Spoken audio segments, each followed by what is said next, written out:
Around the association. Time for quick takes. Let's go. Stephen A., how dangerous are the Warriors in the play-in? They are incredibly dangerous because they have the guy that is the greatest shooter God ever created and the guy that I believe is playing the best basketball of anybody in the NBA right now is Steph Curry. At any given moment, he can drop 50 and win a game for you. That's why they're dangerous. Chef Curry with the shot. Max, can the Wizards make noise in the play-in? Oh, yeah, of course. With a backcourt like that, Bradley Beal's pushing Steph Curry for the scoring title right now. Just dropped 42 the other night. And Westbrook is as hot as anyone in the league. The play-in, yes. But beyond that, they'd have to play. If they can only get an 8th seed, they'd have to play Milwaukee, Philadelphia, or Brooklyn. So they're going out in the first round. But, yeah, they can make noise in the play-in. Stephen A., the Brooklyn Nets have lost 4 straight. How concerned are you?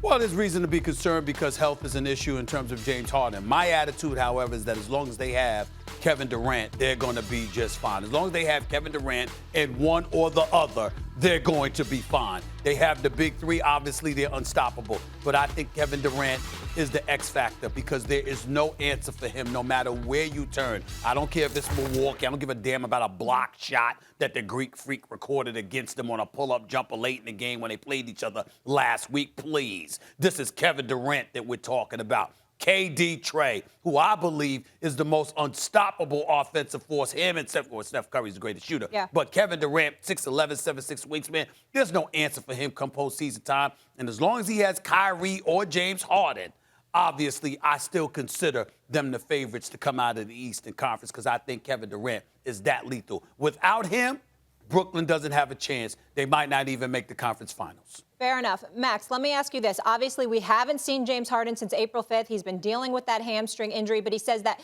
he's very confident he's going to be back before the playoffs. So who is more important to the Nets in this playoff run? Is it Harden or is it KD? The Nets James Harden, it's rather. not close. Guys, like look at the receipts.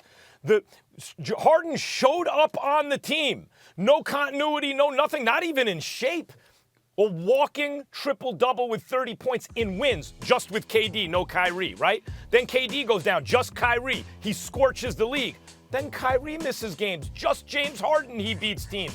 And what have they been like without him? What have they been like without him? By the way, they're losing every game now. And Kyrie and KD are having 30-point games each on the same night, and they're losing.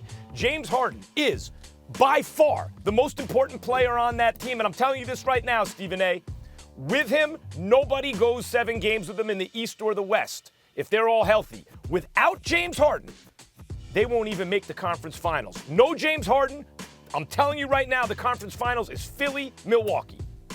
I will say this. I slightly disagree with that. I do believe that Philly and Milwaukee, especially Milwaukee, would have a chance to push them fully loaded, would still have a chance to push them to a 7-game series. I'm not picking anybody to beat them, no one to beat them, but I do think they'd have a chance to push it to a 7-game series. If you play some defense, which they do, and you can be dominant in the post area, which they can be, and you force them to beat you strictly with perimeter play, Brooklyn is going to beat you in a best 4 out of 7. But it is plausible that at least 2 of those games, they won't be hitting on all cylinders from the perimeter. And at least 1 game, even while they're hitting all cylinders from the perimeter, that you can steal a game from them. So I think it's entirely possible that Milwaukee, considering what they bring to the forefront defensively in terms of their size, their defensive prowess, I think the acquisitions of Jrue Holiday, along with P.J. Tucker, are huge pickups. I think Chris Middleton will be ready to be that secondary or third option. And obviously the Greek Freak, he's not a perimeter shooter, doesn't need to be a perimeter shooter, but he has to elevate his level of defensive play. And Budenholzer's got to make sure but who's more important? So he said Harden. Who's more important? To me, I've said it from day one. I'll never change. It's all about KD.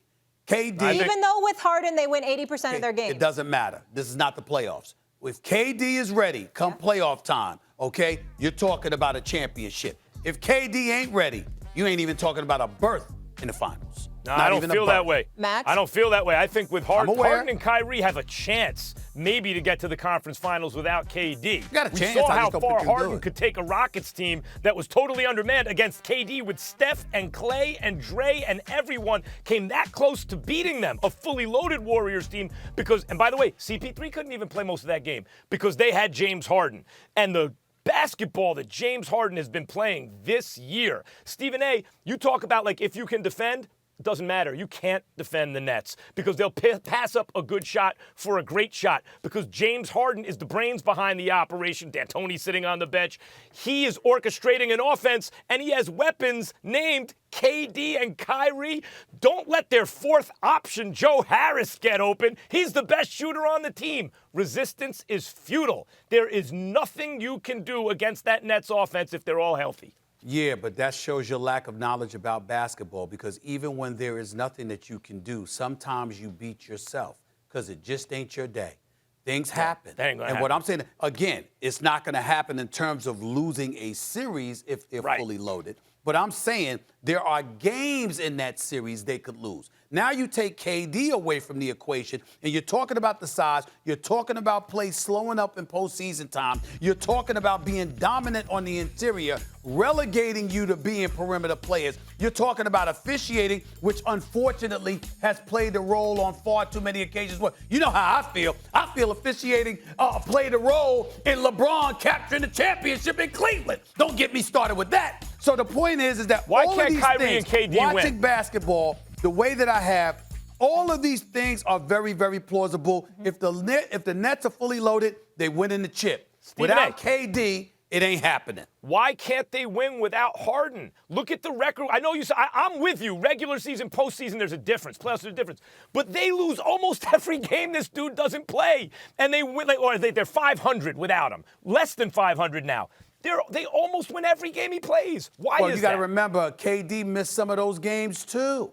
Kyrie missed some of those games. No, what I'm saying saying it wasn't is just Harden that's been gone. KD all got hurt, three of them have only been on the court about 10 times together. When Harden plays, it doesn't matter who misses, including KD and Well, Kyrie. I'm saying They win almost all the time.